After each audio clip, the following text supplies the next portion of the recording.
Good afternoon. Welcome to the next stage. Sarah Waldo. I'm the Vice Chair of the Windmill Hill Pinnacle Association. And I'd like to thank you all for coming today to hear Dr. Spencer speak to the vision of responsible environmental stewardship. I'd like to thank the co-sponsors of this event. It's Putney Mountain Association, Vermont Land Trust, Windmill Regional Commission, and the Windmill Hill Pinnacle Association as well.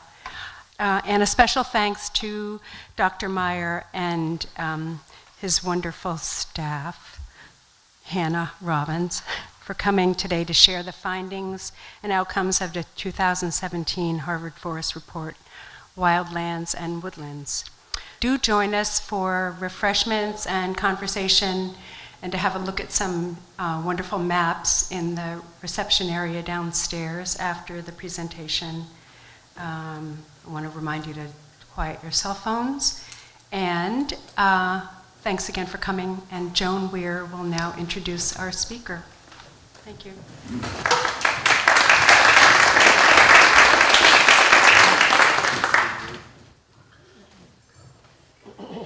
Thank you, Sarah. As Sarah mentioned, the subject of our presentation today is the Wildland and Woodlands publication that was put together by the Harvard Forest. And essentially, it's a call to action for lands to be protected throughout New England, and as well as the need for stewardship of our natural and built landscape. It was logical for the four organizations to come together to host this lecture. I want to just mention that these four groups have been operating in the region for a long time and really care about planning, development, conservation, and our future. I think it's worth noting that the Putney Mountain Association has been around linking people to the Putney Mountain landscape for 72 years. The Wyndham Regional Commission has been serving municipal governments and organizations for over 50 years in regional planning and development. The Vermont Land Trust, a statewide organization, celebrated 40 years of land conservation work last year. And Windmill Hill Pinnacle Association, you are awesome at protecting the Windmill Ridge, but you are a baby here in that your group has been at this for 26 years. So my point being is that these groups have been operating successfully, meeting challenges, and doing very, challenging work to move forward with the notion of conservation. And every once in a while, it's good to stop and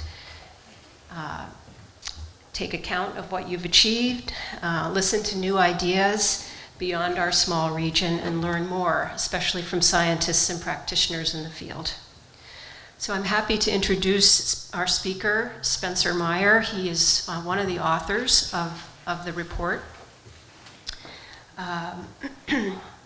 He plans to provide an overview of what's in the report, and then I'm certain that he will focus his remarks on Vermont, with Vermont in mind.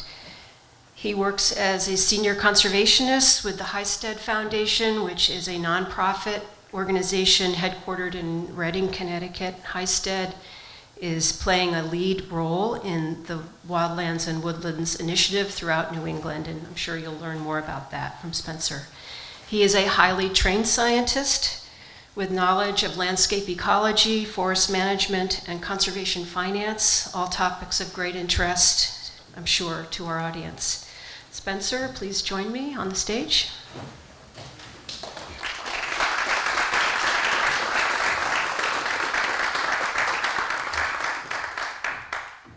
Thank you, Joan, for that kind introduction. And for all of our hosts, all of you here this evening, it's really wonderful to hear the story about how these four organizations, Pinnacle Association and Putney Mountain Association and Wyndham Regional Commission and the Vermont Land Trust came together over the shared interest in the landscape in which we're sitting. And I spent some time in the last few days looking at the maps on the websites of all of your organizations. And it's really striking to me how nicely these trails and these networks and these mountain hillsides all fit together. And you're really talking about one shared landscape that you all feel very passionate about and call home. And I think bringing these groups together here to talk about one vision for the New England landscape and what some of that could mean here in your own region to expand the visions you have is really exciting. That's a really fulfilling part of the work we do. A bit more about the Highstead Foundation and Harvard Forest, and you see this sort of dual appointment here. That this relationship between the two organizations is really fascinating. So on one hand, we have this private family operating foundation based in southern Connecticut, and we have this research center that's part of Harvard University. And we work arm in arm, if you will. And so Harvard Forest leads a lot of the science work, and Highstead leads a lot of the implementation work. And together, along with our partners at the New England Forestry Foundation and a number of others, we lead this sort of enterprise called the Wildlands and Woodlands Initiative. And my colleague Hannah Robbins, who we're fortunate to have here tonight, hopefully many of you got a chance to speak with her down in the lobby, leads communications that bring these two organizations together and talk about how this vision for New England's forest plays out across the landscape in different parts of the region. So what I want to do this evening is tell you a little story about the landscape, and we're going to celebrate the wonderful work that has happened up till now that you have all accomplished on the ground. And we're going to talk a little about what that means for the communities in which we live now and what it might mean in the future as you accelerate the work that you do and what might happen if we don't do that. It's about understanding what we have grown and what we want to grow in our fields and what we don't want to grow in our fields. This may be a familiar sight to many of you in this area. It certainly is in Guilford, Connecticut, the other Guilford where I come from, where we see a lot of these old, very productive agricultural lands, few of which are still in production and a few of which have turned into homes with nice vistas that really change the landscape, both from a functional ecological perspective as well as a sort of a community perspective. We're also going to talk a little bit about the future, and the future, of course, is in our children, and making sure that our children understand where their food comes from, as well as where their forest products come from. I spent a lot of years working in Maine before I moved back to my native Connecticut, and this is the Penobscot River, which serves the largest woodshed and paper-producing region of the northeastern United States. And this is a mill that was shuttered and reopened and shuttered many times in the dozen or so years that I lived there. But it's important to think about the landscape both from a food productive capacity as well as from a timber and forest product productive capacity. And I think we'll see a number of these threads throughout the presentation. But I also want to touch on the importance of understanding our personal connections to the landscape and making sure our kids understand where to go to find solitude, to sort of improve their health and their lifestyles throughout their lives, know where to go to find solitude, know where to go to find their own spiritual places. And I also did a little digging and tried to understand what the local community vision is here. And so I looked at this 2014 Wyndham Regional Plan, and I understand the commission is gearing up to produce a new plan here in 2018. But this sounded very familiar as I looked in the executive summary and see the kinds of things you envision for the people of this region and for the place of this region. And these statements here are, part and parcel of the Wildlands and Woodlands vision.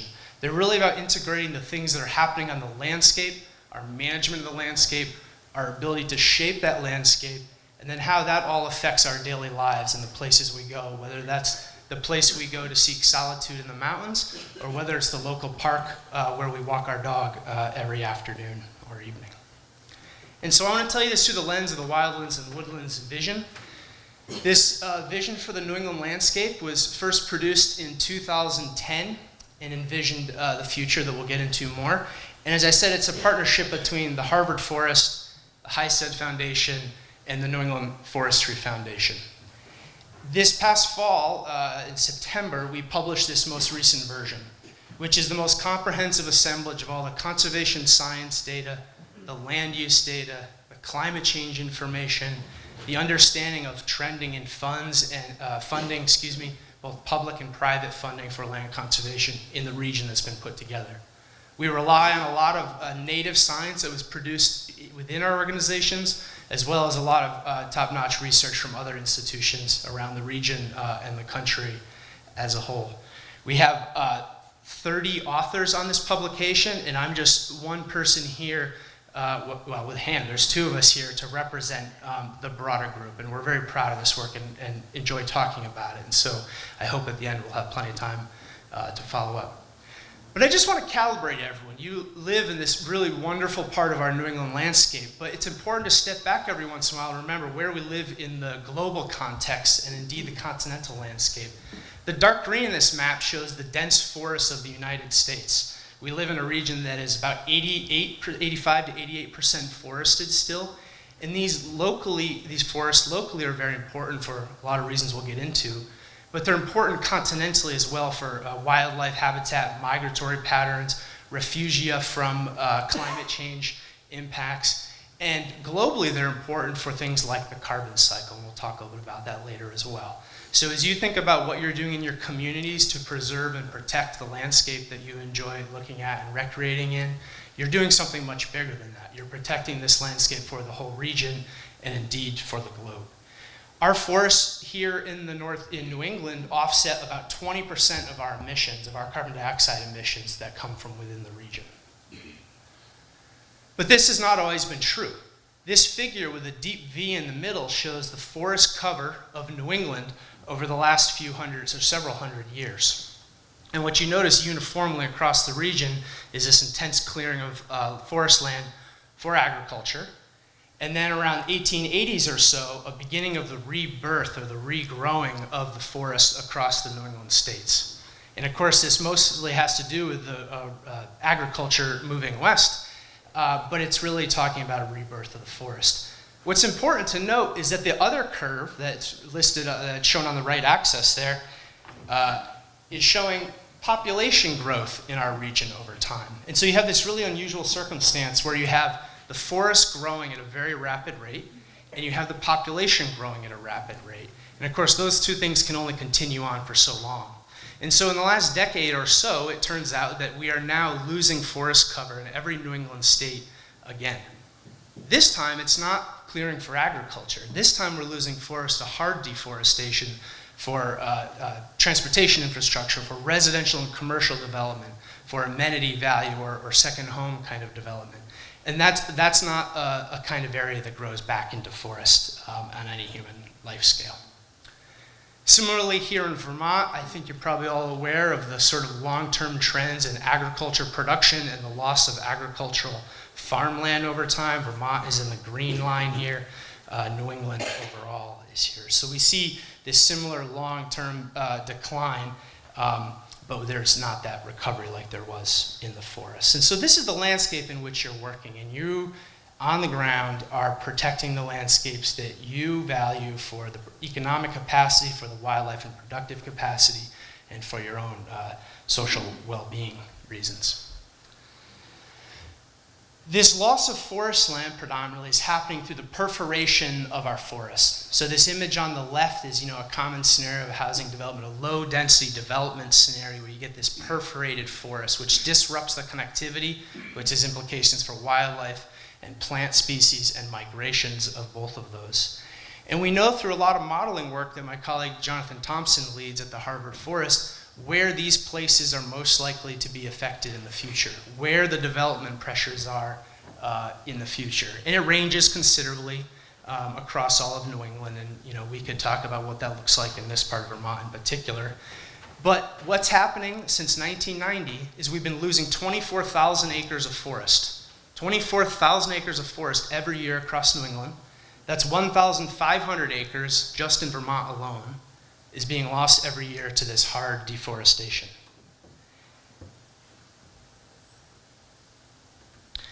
And I think we know a lot at what's stake when we lose that forest land and similarly the agricultural land. We lose our local economic capacity, whether that's through wood products or the ability to grow food that is so important for our local food movement. We lose the recreation opportunities that there have been often in the past informally. And these are not only important for individuals for their daily lives, but these are integral parts of the regional economy. So the states of New England generate $4.6 billion in outdoor recreation, direct and indirect economic input every year. Local food and wood products for construction, heating, and other uses are key to the economies both in our individual towns as well as the region as a whole. The whole agriculture sector, if you take farming and forestry and fishing, creates supports 225,000 jobs across New England and accounts for $41.5 billion across our region. So these things scale up in a huge way across the entire region, and these are what's at stake in this death by 1,000 cuts pattern that can be land use change. So the Wildlands and Woodlands vision is all about addressing that and mitigating those changes. At its core, the Wildlands and Woodlands vision calls for protecting 70% of all of New England's forests in perpetuity, and that's represented by the 2 green bars here. We suggest that 10% of that should be in these permanent reserves, these wildland reserves, where nature is left to sort of manage the forest on its own. But the other 90% of that, or about 63% of the whole landscape, should be in these working lands, these working woodlands that you're familiar with, that provide these economic opportunities that I spoke about earlier, while still maintaining much of the functional ecological integrity of the landscape. We also say between 7 and 14% of the entire region should remain in productive agricultural land, and that number ranges depending upon different parts of the states within the region of New England. You'll notice also that pink line expands over time. That's how much is developed. We expect, and this vision includes the opportunity for a roughly doubling of the amount of land area in New England to be developed in the future. We're not saying there shouldn't be development. What we're saying and what this vision calls for is a better designed landscape where the development goes in the most relevant, most important places and can still expand without impacting our ability to maintain forests and farmland for the many reasons. I want to show you a little bit about the long-term history of land protection in New England. We've spent a lot of time studying this, and the way we do this is by working with national, regional, and local land trust partners who maintain data themselves, their own maps about what lands they've protected. And the amount of land that's been protected in New England is really astonishing over time. You can see Vermont specifically in the upper left corner there, what that graph looks like over time. And I want you to note the bar right here, this phenomenon that happened beginning in the late 90s and early 2000s, which is really this advent of these large-scale commercial working forests, which are mostly occurring in very northern Vermont and northern New Hampshire, and in particular Maine, and maybe not as relevant for this region. But when we talk about achieving a 70% of the landscape as these permanently protected forests, we're talking about protecting all kinds of forest land, including these large working forests, to ensure they never have development, they never succumb to development pressure. So here's what the estate looks like. Here's what the network of protected areas, or the portfolio as I often call it, looks like across the region. Where the red areas are all the publicly owned lands and protected lands, and the blue are all the privately owned lands. This represents 9.8 million acres of land that has been protected since the beginning of time here in New England. Half of that, so almost 5 million acres of land, have been protected just since the year 1990.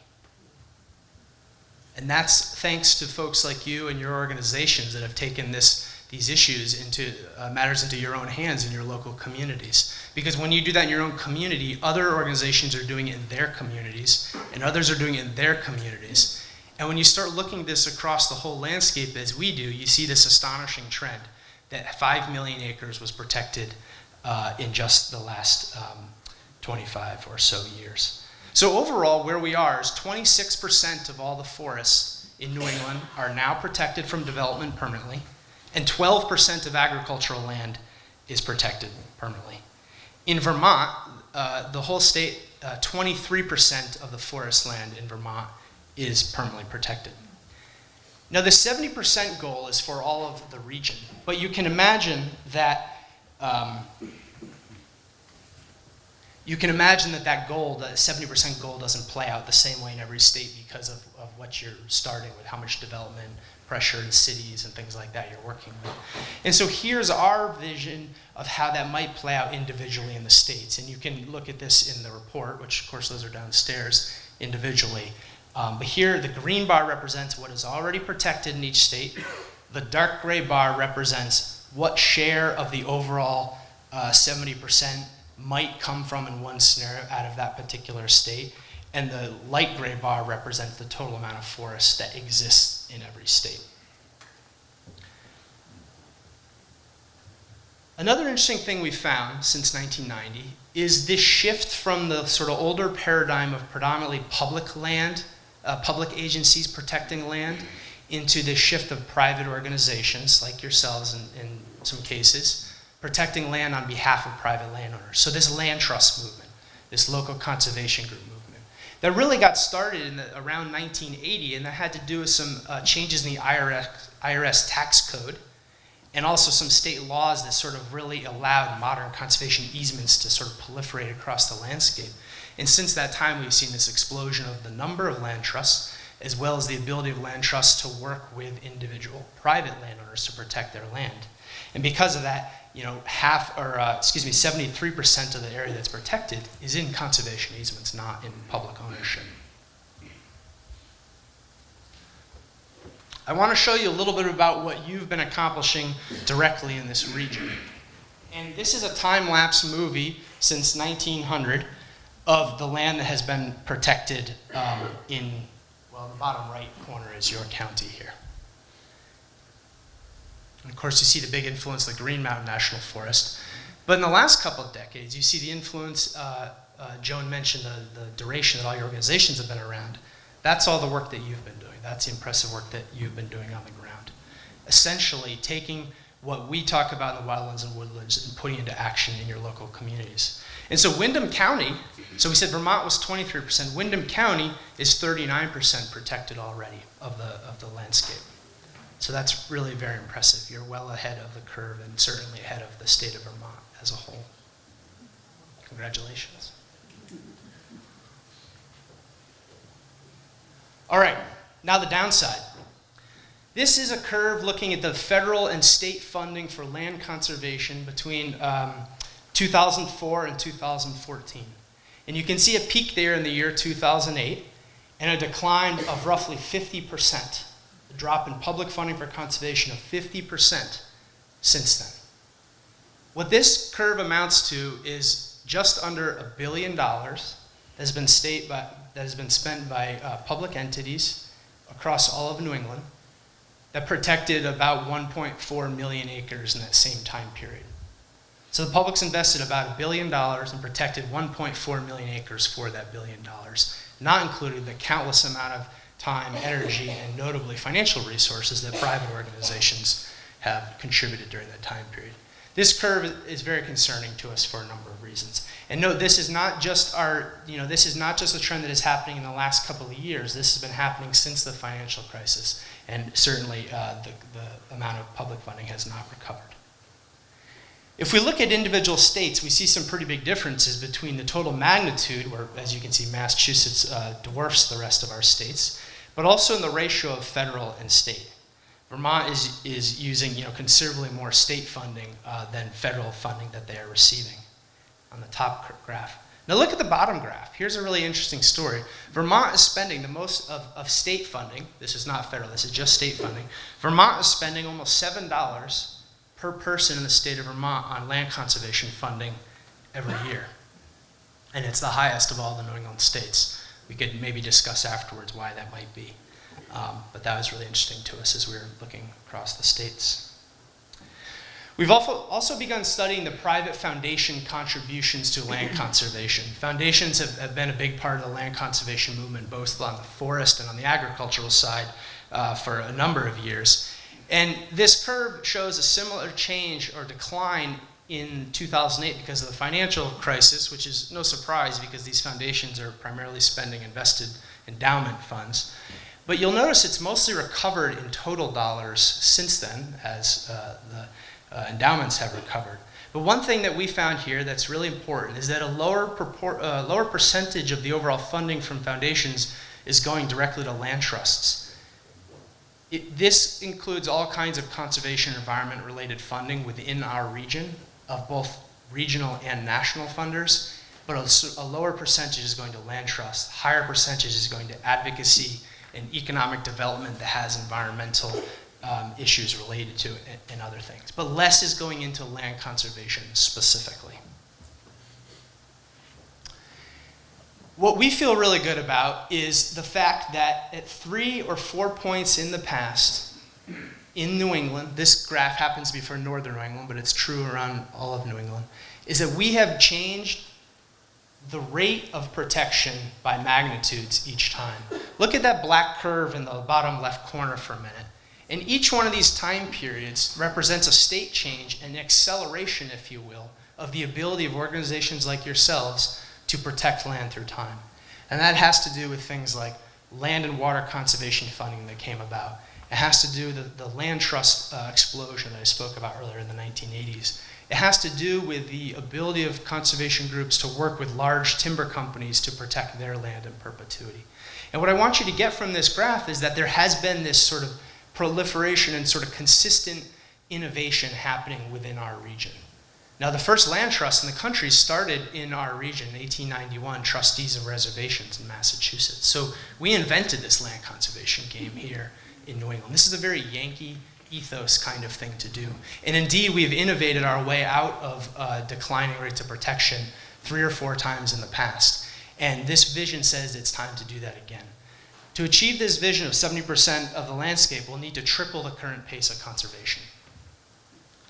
Triple the pace of conservation. And so I want to talk to you a little bit about how we at Highstead and Harvard Forests and within our W&W Wildlands and Woodlands network think about achieving some of this. We are not on the ground doing these projects. We rely on folks like yourselves to do that. We are there looking across the landscape to try to keep our finger on the pulse of what's going on. And so we work throughout networks. We work through something called the Regional Conservation Partnership Network. We work through Alpine, which is a network of universities around New England that are involved in land protection or education related to land protection. We work through the conservation finance work, where a lot of my work is based, and the Science Policy Exchange to understand how when we learn new things about land use and land history, how we turn that into policies that benefit wise use and management of that land. And so one of the notable partnerships networks for us is these regional conservation partnerships. There are about 40 of these around New England. You can see where they are in these outlines. Some of them are highlighted, but there's nothing important about that for this purpose. And they're all different shapes and sizes. Some of them are multi-state. They're all at least multi-town. Some of them cross into Canada. Some of them cross outside of New England. And these are groups of organizations very much like yourselves that have come together in the way that you've come together tonight and say we can do more together. We can fundraise better together. We can attract other interests outside of our immediate towns together. In fact, we can create our own gravity by forming these partnerships that then attract funding and other people to come along for the impressive ride. And so this regional conservation partnership is really core to what we work on together. I wanted to take a minute to mention Vermont conservation design. So Vermont Land Trust, Liz Thompson in particular, who is in the audience tonight, and colleagues at Vermont Fish and Wildlife and Department of Natural Resources have been hard at work for the last several years, and notably in this newest report that just came out recently, trying to understand how the various conservation objectives that you folks and others around Vermont have and how much of them have already been protected. So they've done this very sophisticated analysis identifying different kinds of wildlife habitat, rare, threatened, endangered species, where the important aquifers are, where the important groundwaters are, and a whole host of other biophysical and ecological characteristics of the landscape, and map them into these priority areas, which you can see here in dark green. And then they've set individual targets for what percent of the landscape should remain in each one of these different criteria. So for example, the natural communities, which is a way of sort of aggregating some of the ecological functional characteristics, they've set targets for specific natural communities throughout the state. You can see a couple lit up in red there, right here in your region. They've looked specifically at both young forest, which has important ecological functional traits, as well as old forest. And for example, they've called for protecting 15% of the matrix forest, that is the forest sort of at large, as this older forest class, essentially allowing forests to grow older and more mature. And they've also looked for priorities in grassland areas, which have different kinds of habitats for different kinds of plant and wildlife species. And as a landscape ecologist and someone who's helping lay out this vision across the whole region, it heartens me to see the state agencies working together with the land trust to identify these kinds of priorities, because then it allows local groups and local land trusts to say, how do our actions on the ground, the private lands we're protecting, how do they stack up against statewide priorities that the ecologists are coming together around? And in addition to these wildlife and ecological functional characteristics, there's a whole host of other factors like the recreation economy and the agricultural sector and the forest management and timber sector that other groups are also mapping. And so there are lots of resources available as you and your organizations are thinking about what you're going to tackle next. What is your vision going to look like that you can rely on? I want to talk for a minute about conservation finance. The graph on the left shows philanthropy, all philanthropy in the United States as of a few years ago, 2014, I guess. And environment and animals is one lumped category, and it's something like 2% of all philanthropy in the country. And the majority of that money actually goes to animal welfare funding, which is not what we're talking about. It's not wildlife habitat, it's not land conservation. So philanthropy in general contributes really a very tiny percent of its overall capacity to our world, the world that we're here to talk about. Conservation finance, on the other hand, is trying to understand where the values, the Venn diagram here between environmental, social, and economic values. And it's trying to do that because it's trying to broaden the appeal not only to the people that have been with conservation all along, but with the people and foundations and organizations that might want to support what you're doing for other reasons, whether those are economic or social welfare, social well-being kinds of activities.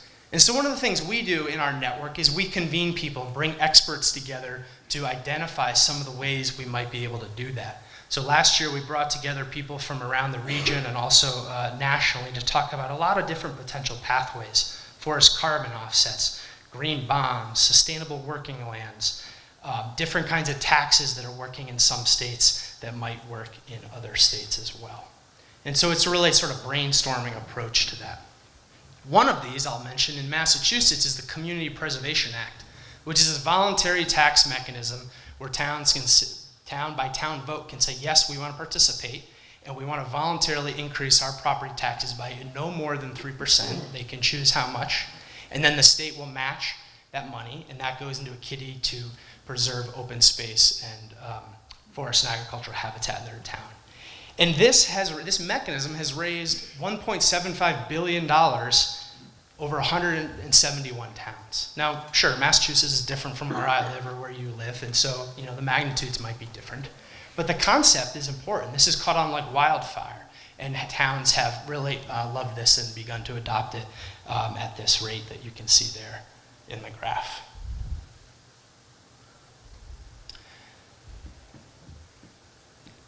I mentioned earlier that our forests can offset about 20% of the whole region, of the whole our region's carbon emissions. And you can see how this varies immensely across the landscape by both forest type and management style and density of population. And we're sitting right now in one of the densest parts of the region for the live above ground carbon. That is to say, carbon that is growing on the stump right now. Even when you're not managing trees for timber, you are growing carbon every day, and that is continuing to accumulate. And that's important because there are markets to sell that carbon. You may not be into managing trees for timber resources, but you might find an opportunity in managing trees for their carbon value that someone will pay you for them. And there certainly are controversies about this in different circles, and I'd love to get into some of those topics with you. But the fact remains that there is money being paid right now from what's called the compliance market in California to landowners in New England to sell their carbon to them.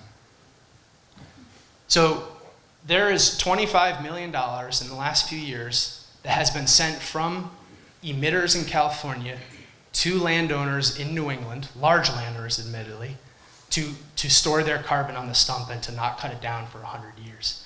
There's another $75 million represented by these blue bars of projects that have not yet finished, but which said, we're getting ready to do this. We've done the paperwork, we've done our due diligence, we've inventoried our forests, And we're really excited about that. Now that's this California compliance market. But there also is the voluntary market. And Vermont Land Trust has taken a leadership role with some folks at the University of Vermont and come out with this new study it's only a few weeks old, I believe, that's trying to understand how smaller landowners can get on this carbon offset market. Now, the things I showed you in the previous slide tend to work only on large, really big blocks of forest, like 5,000 acres and bigger, which most of us aren't fortunate enough to have 5,000 acres at a time. But this study by University of Vermont and Vermont Land Trust and some other partners is identifying a pathway across the state how smaller landowners who are interested in conserving their land, having sustainable management of their land, and selling carbon offsets can work hand in hand. And so if you're interested in that topic, I'm happy to point you to this resource. It's really quite a fascinating study. The connection between forest and water is really critical. It's sort of, it's kind of obvious to a lot of people, but not everyone thinks about it as much as maybe they should. And so this idea of forest to faucets is that our forests are naturally filtering the water that we drink. And in the United States, there are about 50 different water systems that have such high quality, watersheds that have such high quality water that they don't need further filtration. They need some basic treatment, but they don't need a filtration plant. The New York City watershed and the Catskills and elsewhere in upstate New York is a really famous example where the EPA, the Environmental Protection Agency, said, your water is really good the way it is, and if you can figure out a way to ensure it never changes from that, we will exempt you from having to build huge, very, very expensive filtration plants. And so the city of New York, who gets their water from upstate, got together and started funding watershed cooperatives and working with private landowners, in some cases buying land, and in many cases buying conservation easements on other land, ensuring, sure enough, that those forests don't change dramatically. And so this is played out in a number of places around the country. It's true of the Boston water system that comes from the Quabbin Reservoir, which happens to be where Harvard Forest is. And it's true in Portland, Maine, where I do a lot of work. So there's about 100 years of very clean water sitting in Sebago Lake right now, where the water comes down through the Crooked River, comes into Sebago Lake, and then goes through a series of pipes down to 11 towns in the Portland area that feeds waters 1/6 of the residents of the state of Maine. And so we're working with a number of partners listed there on the left to develop what's called a water fund, to identify who the stakeholders are that are benefiting from that water. It's not just about the water and the relatively cheap water that they're drinking out of their taps, but there's all these other co-benefits that they're receiving: the recreation, the wildlife habitat value, the community character that they've all, the quality of place, the quality of life that the people in the upper watershed all enjoy. So we're really excited about this model. And so are a lot of people in Maine, including Allagash Brewery. And I know here in Vermont, there are some great examples of breweries working with land trusts. And we've been developing this relationship with Allagash, who gets all their water from this watershed, as well as a couple dozen other breweries that get their water from this watershed, and who recognize it and are coming to the table to say, yeah, there ought to be a water fund. Yes, there ought to be a way to get all the stakeholders involved to co-invest in the forest where the water is. There are also a lot of newer economic and tourism and recreation-oriented models out there. The Kingdom Trails in the Northeast Kingdom of Vermont has become this nationally known destination for mountain biking. Now, mountain biking is not appropriate everywhere. We're all familiar with the controversies that plays in some places when not done well, or if it's done in inappropriate kinds of conditions. But this has been a really important economic benefit for that part of Vermont. So according to a recent study that was highlighted by Vermont Sustainable Jobs Fund, the Kingdom Trails are producing $1,000 for every acre that's in mountain bike production, if you will. It's producing $1,000 per acre in indirect economic benefit for the community. That's about 6 times the value people who are cutting timber on their land are getting. And they're able to do both because these things can be managed cooperatively together. So there's a lot of new models about drawing revenue from the resources, the natural landscapes that you're protecting that may be appropriate. And one more point to be had there is that Walmart, right, a huge American corporation, has contributed in their hometown, Benville, Arkansas. They've put in $13 million into their community to build a mountain biking sort of mecca, if you will. And they say the reason they're doing it is because they want to attract employees. They want to improve the quality of life in their community. So it's not that they care about mountain biking per se, it's that they care about the human resources and the people that are going to come to their region and providing a quality of life that will attract high quality workers. All right, so there's also this idea of impact investing. How many people in this room have heard the term impact investing? All right, so maybe a quarter of the room, maybe even fewer than that. So this is the idea that in our retirement portfolios and our other investment portfolios, you can not only generate a favorable financial return, but you can also use those dollars to have some positive impact, either in the social realm or the environmental realm or others, or education, for example. And so the idea behind this is that you put investments into projects that will have positive benefits for the community or for the environment there. And so there's this one firm, Dirt Capital Partners, who's been working all across New England to invest in farms that need some extra capital. And they're using private investors, these impact investors, high net worth individuals, universities and other endowments to invest directly in farms. In some cases, they're going through the organic conversion process. In others, they're helping make sure a farmer can stay on their land when development pressure is pricing them out of the market. And in other cases, they're providing more accessible farms to young people who don't yet have the capital. And that's just one example of how impact investing is helping folks. I want to wrap up and talk a little bit about the connections between health and nature. And this is a really big topic we could spend all night talking about. But essentially what we have is a very important forest that is improving the regional air quality. And that health impacts of the removal of pollutants from the air has been estimated at about $550 million per year in healthcare costs or reduced healthcare costs across the whole region. Now, that's very broad scale and tough to get your head around, but I worked with a colleague at the School of Public Health at Yale a few years ago, and we looked at people who have walking within 10 minutes of their homes to open space, trails, parks, and other recreation facilities. And it turns out those people on average have lower rates of certain heart-related chronic diseases. And so this is a concept that's been well known in the medical literature for a long time, but what people haven't really done is put that together with the economics of that.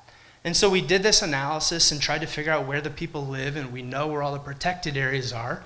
And if you add all this up, in a 13-town region, across an urban to rural area in the greater New Haven, Connecticut region, it's worth something on the order of $37 million a year in avoided healthcare costs because of reduced rates of diabetes and other heart-related conditions. Now, even if that number is off by a factor of 2 or 5, it's still a really big number that can be invested or reinvested into these open space and activities to get people using the open spaces. So this is an early idea. There's not a ton of traction yet, but this is the kind of idea we're working with our partners to say, how do we take this to insurance companies? How do we take this to healthcare systems and do something about that? So I just want to come back to the overall vision and wrap up here in just a couple of minutes and remind everyone that we're talking about a long-term vision. We're talking about 50 or 60 years. And we're talking about tripling the pace of land protection and protecting 70% of the forests in New England and 10 or 14% of all the agricultural land. And that seems like a really daunting task. But we're in the long game. You're in the long game because you're protecting land forever, right? Those easements you've all been working so hard on, those are forever. And that's the long game. And so that's what we think about in this vision. And we're heartened by the fact that, as I said earlier, the region has been able to innovate and accelerate the pace of protection 3 or 4 times in the past. And so when I say a tripling of conservation, and that seems really daunting, it was more than 4x'd. It was magnitude more than 4 times in this recent last 15 to 20 year period. Remember, I said that half of all the land ever protected in New England was protected just since 1990. So that's the kind of remarkable accomplishment that we've already seen happen. And we're saying we can do that again. We can do that into the future. And so the theme of this talk was before it's too late. So let's just recap, 1,500 acres a year in Vermont is what has been lost over the last 15 or 20 years per year in forest land from development and transportation corridors and energy corridors. If that continues out for the next 50 years across all of New England, that would be over 1 million acres, or double the size of Rhode Island. So we could lose 2 Rhode Islands in the next 50 years at the current rate of development. These immediate impacts of converting forests or farmlands to houses are a much more striking impact than even climate change. So we're all very concerned about climate change and what it's going to mean for our communities and storms and insurance rates and all kinds of things. But when you cut down 2.5 acres of forest, or you fill in 2.5 acres of a field with a house, that's not a temporary impact. That's not a storm that you can recover from. That's 2.5 acres that is lost. And so when our colleagues at Harvard Forest model these development scenarios over the next 50 or 100 years, the impacts of housing development is much more significant in terms of land cover change than is climate change. We're concerned about this loss in public funding for land conservation. This is both at the state and federal level. It's worse at the state level. I don't know as much about what's happening at your individual town meeting level. I know a lot of funding in Vermont comes at that scale. But that's very concerning to us, and so we're thinking about how do you turn that around, and how do you use some of these innovative conservation finance approaches to bring new people into the mix who have not been contributing in the past. But what we see throughout the history and in these 40 conservation partnerships is that bigger things happen when groups come together. These regional conservation partnerships have protected 3.5 million acres within those partnerships since they've been around. So they're protecting a lot of land outside their individual towns and communities because they're working together, because they're doing the kinds of coordinating that you're doing across your landscape here, and indeed by getting together tonight. So a few ways you can get involved beyond what you're already doing. If you're not already, get involved with your local land conservation group. Support the setting of state-level targets for protection. I talked about the Vermont Conservation Design having targets for specific habitats and specific ecosystem types around the region. But I don't believe yet there are state targets for saying we should protect certain numbers of acres of forest land or certain numbers of acres of productive agricultural land. So you can support that. You can support the smart growth principles in your community as new master plans are being developed, and as new zoning is occurring, and as new regional visioning documents are being created. And be part of that strong rural economy. Here you are doing it indeed, but make sure your actions in your community are helping the economy of that community, because that's what will persist. That's what will help the landscape persist as well.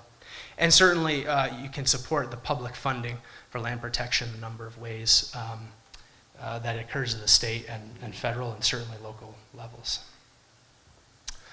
So I'll end there. I'd love to have some discussion with the group formally now, but also throughout the reception the rest of the evening.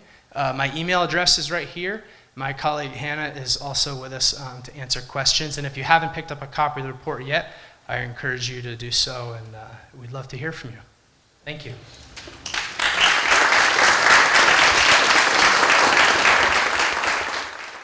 So I'd like to open a question and answer period if anyone in the audience has a question they'd like to address.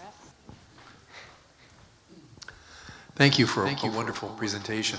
The question is about an organization struggling with the moral and ethical questions of carbon offsets. I'm not going to delve into your moral and ethical questions, but I'll share an internal debate, if you will, that we have in our group, right? So we're a mix of practitioners who are scrappy and trying to figure out how do we finance more forests and agricultural protection. And we're a group of scientists that have training in ecosystem chemistry and climate change and forest ecology and all these things. And so, you know, there is still certainly a scientific debate about the appropriateness of offsetting carbon in California, carbon emissions in California, with protecting a forest that maybe isn't being developed otherwise in, say, Vermont, right? So there are certainly questions about that. There's no clear answers. But what I can say is that the compliance market, so that's what California is an example, a compliance market where emitters are forced to do this, or forced to offset their emissions in various ways. One of the requirements of that is something called additionality and avoiding leakage. And what that means is by offsetting their emissions somewhere else, even if it's as far away as Vermont, they are not allowed to have that forest be cut down somewhere else. And what I mean by that is the total cap in the state of California is reduced only a small portion by these offsets they might pay to a forest landowner or someone else. The vast majority of the reductions in carbon emissions in California come from them actually implementing practices on the ground, scrubbers and things like that.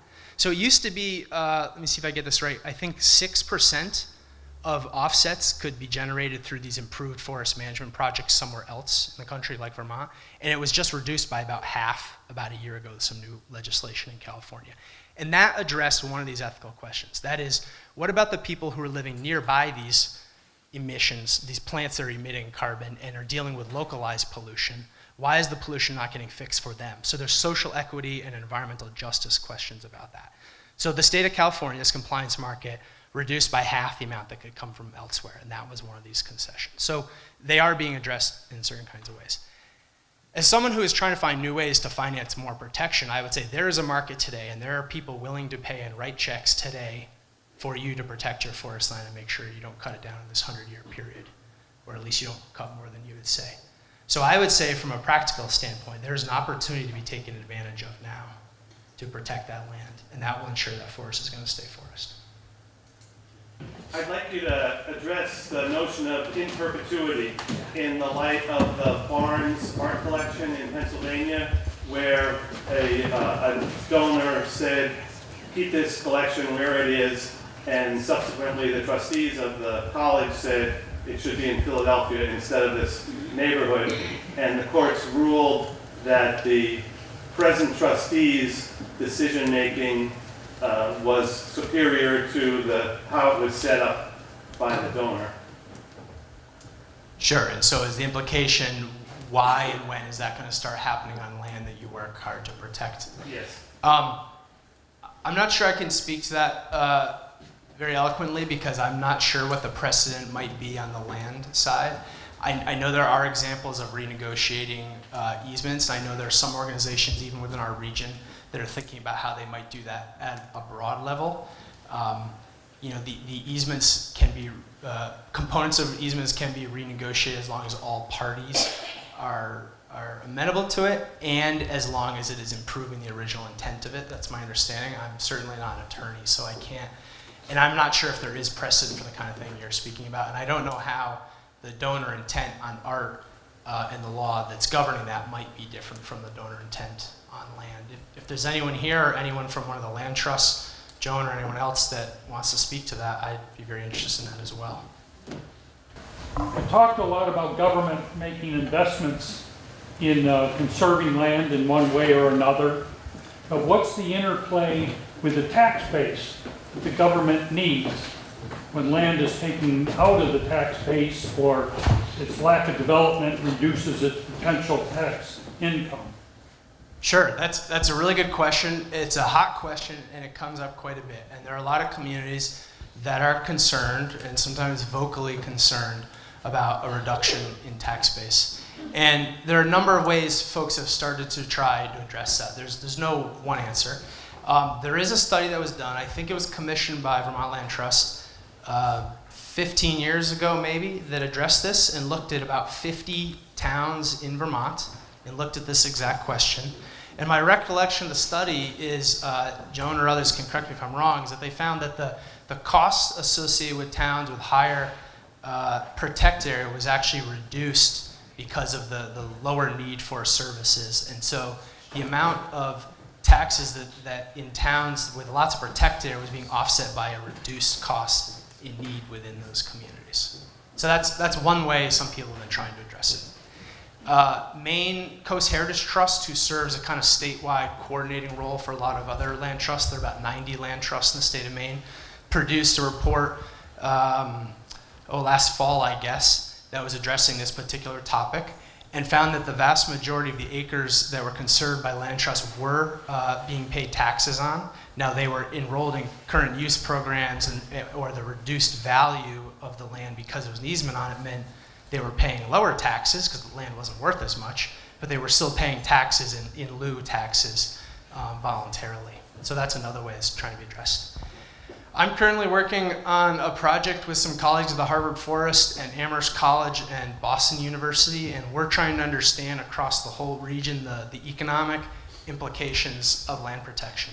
And one of the things we're looking at and seeing some early positive results in is actually there may be an increase in the number of jobs when you look across the whole region in places with higher protected areas. And we think that's maybe for different reasons in different places. Some because it's improving the quality of life in that community and it's attracting people to come live there, so you have a net increase in productive capacity and jobs and those kinds of things. In other areas, it's tourism revenue. Think about the gateway community concept, a place like North Conway, New Hampshire, where people go to recreate and spend a lot more money. So I don't have one answer for you. It's a very important topic. It's probably the most important finance-related topic in conservation right now. But there are a number of groups taking it on from different angles. And stay tuned, I guess, because we expect to have some more information about it in the coming year. And can I assume from that slide you had with Massachusetts that those people willingly, voluntarily agreed to a surcharge on the property tax? Yeah, so that particular example, the Community Preservation Act, is state legislation that gives the ability to individual towns to do their own thing. And the thing that those towns are able to do is vote internally within their town and say, yes, we want to do this. And the thing they say yes to is voluntarily increasing their property taxes by up to 3%. So a town can come together and make a proposal and say, hey everyone, we think we ought to increase our property taxes by 1%, and that money will go into conservation. That town says, yes, we want to do that. That happens then just in that town, and the state will match that money. It's not quite one-to-one anymore. It used to be. It's not anymore as the program has gotten really successful. So that's a property tax. In some of the islands, there's this land bank model, Martha's Vineyard, Nantucket, eastern end of Long Island did this, and one or two other places. They adopted a transfer tax. So every time a property is sold, a transfer tax would be levied on it that the buyer would pay, and that goes into a kitty to protect conservation. Now in the places where it's passed, it has been wildly successful. It's created a lot of money to do land protection, and notably those are very expensive places, right? Very high real estate prices. It has been proposed in some places with more modest or maybe more average kinds of real estate values, and it's failed each time. It's been tried in Connecticut a few times, and I think it's the real estate community that typically isn't very interested in that. So that transfer tax model works in some places. This property tax value has worked, as you can see in the growth of that curve, quite well in the state of Massachusetts. Yeah. I just wondered if you could say a little bit about some of the factors that went into the targets of the 70% and of forest and the 11 to 14% of farmland, because like in communicating to others about why this is important, it's just helpful to have some key things to be able to say about why we need to protect 70%. Yeah. We'll sell for 68%. That is a number that, I don't want to use the A word, arbitrary, but it's not a very specific number. It's admittedly not a precise number. The way that number was arrived at was back calculated from how much of the land is currently developed in housing type of stock. And this kind of analysis is done through land cover analyses. This is satellites that can identify what's developed, what's houses, what's forest, what's agriculture. And so it's backed out from how much development there is currently and how much agricultural land there is and how much forest there is. In some parts of the region, there was some historical analysis that was done to identify how much forest land there may have been at one point. You saw that curve I showed. But a lot of it comes down to what might be possible. And it's a vision, it's not a plan. We make a big distinction between a plan and a vision. And we think 70% is possible, while still importantly accommodating a doubling of development, which is what a future projection might suggest we need to be able to accommodate over that time period. So it's really a backing out after thinking from a what's possible perspective. The 7 to 14% range on agriculture is a little different. So there's another report called the New England Food Vision. How many people are familiar with the New England Food Vision? Okay, only a few. Well, I'm not here to talk about that one tonight, but I encourage you also to check that out. It's a report, it's a couple years older, led by Brian Donahue, who is also an author on this report, and Amanda Beal, who leads the Maine Farmland Trust, and a number of others. And they came up with an analysis that said, how much land would it take to feed 50% or to produce 50% of the calories for all the people in New England? And the 7 to 14%, I think 14% is what it would take for them. And the 7% is the negotiation in some ways between our group and saying, well, we're not sure how much of it really ought to be forest land and how much ag land. And there's not a lot of people cutting down forests to start farms fresh. There's a lot of available farmland now. And so it's a little messy. These are not very precise numbers. But it is a vision, and we think those are the targets that are possible across the landscape. But is the vision based partly on ecological services? Yeah, so, well, a local example would be the Vermont Conservation Design Report. I mean, that goes through and shows what the targets are to create this so-called ecologically functional landscape. The 70% target would very much include an ecologically, we think would produce an ecologically functional landscape.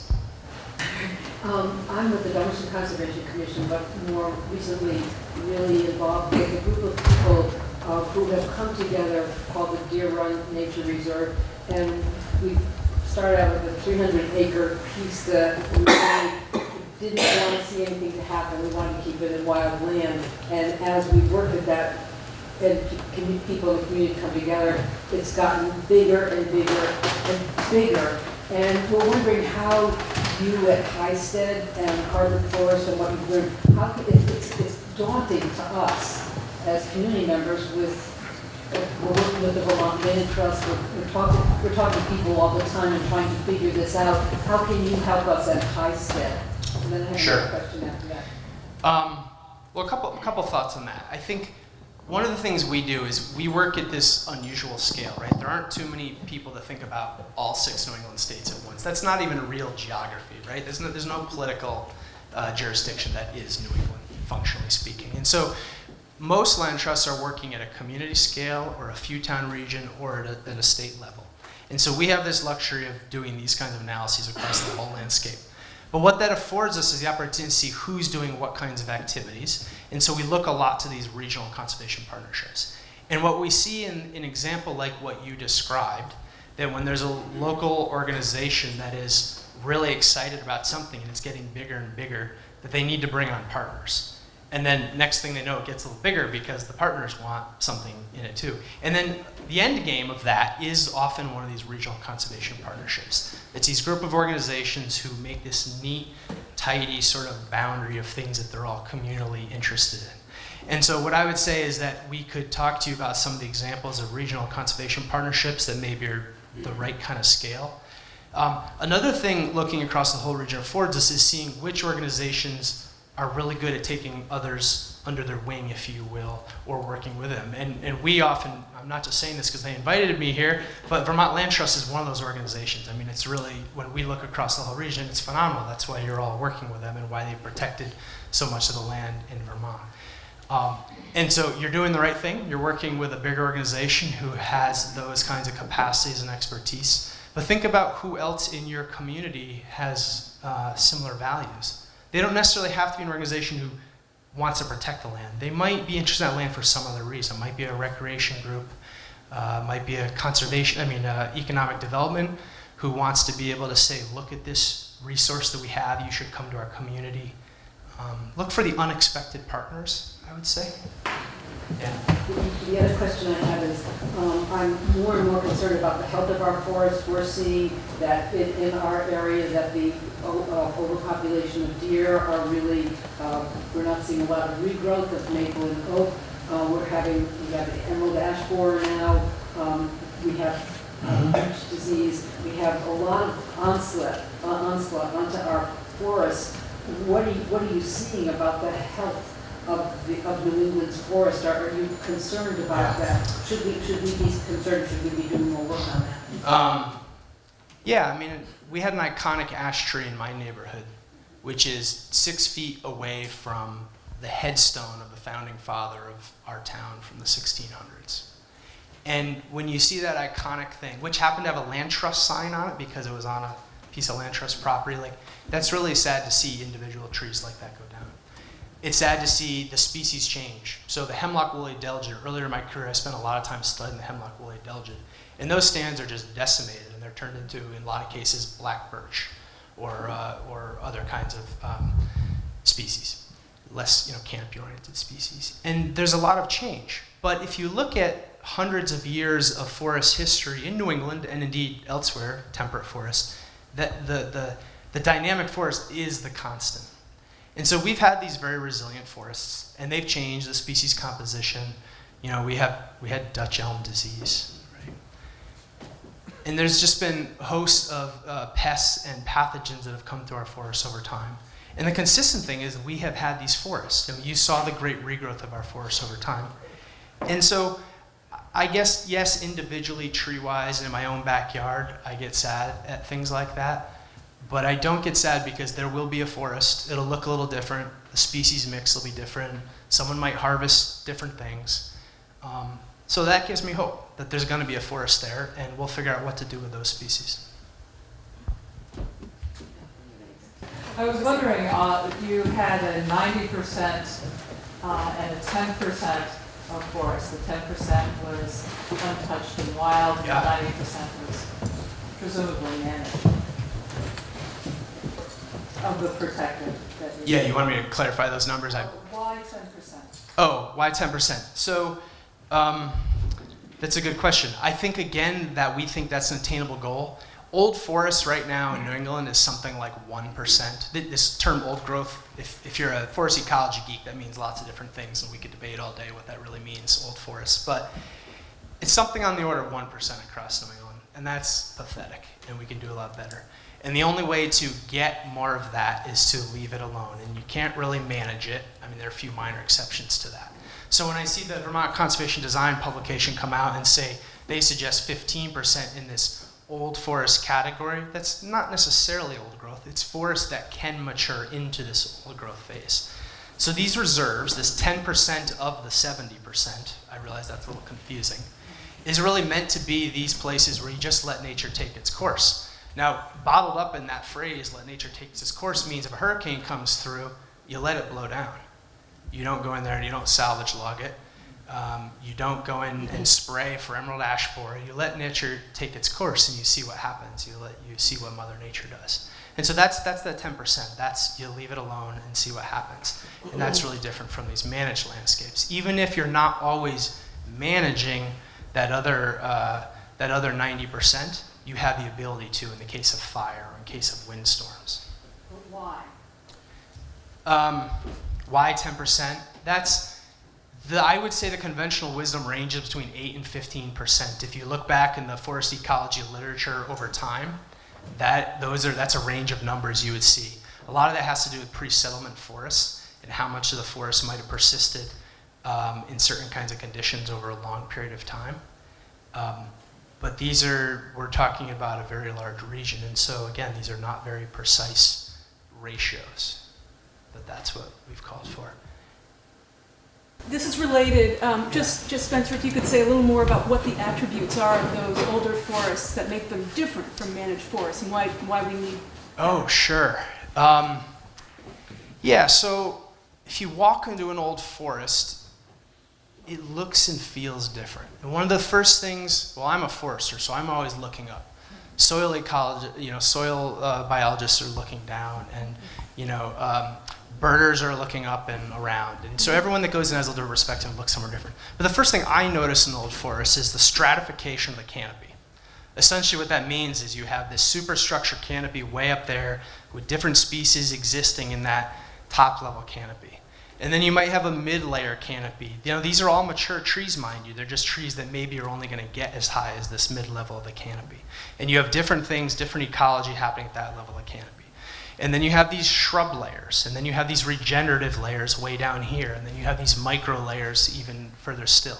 And there's different things happening within that ecosystem at those scales. And so you have this pattern of often individual trees or groups of trees that get blown down in a windstorm, or they die of old age and they crumble and they fall to the ground. And when that happens, it lets in this circle of light. And now a whole bunch of new things start happening in that circle of light. Now the old canopy was still there, that old mid canopy was still there, that these other layers were still there. But now a new canopy phase starts, a new cohort, if you will, we call it in forestry, starts. And so this perpetuates over time, and you get these heavily stratified forests. And what that means ecologically is that different birds prefer to be in different parts of those strata because they like to be looking at things from above, or because they like to be protected from other predators above them, or they like to be in a cooler environment, which means they seek the darkest shade, or they like to be in a warmer environment, so they look for the above. You also get a lot of plants, bryophytes, and other things that will grow on other trees. You'll get lianas, you'll get different mosses in these kinds of environments. You'll get some very old fungi species that will grow in these kinds of environments. So plants, there are specialist plants and generalists, and you will get different species and different groups of species that will grow in these different kinds of conditions. We could probably keep going on that because things are really dramatically different, but I won't. But that's essentially what we're talking about in these old forests. I'd like you all to come and join us for refreshments and possibly more questions downstairs. I also want to thank Next Stage as much as I possibly can for providing this space.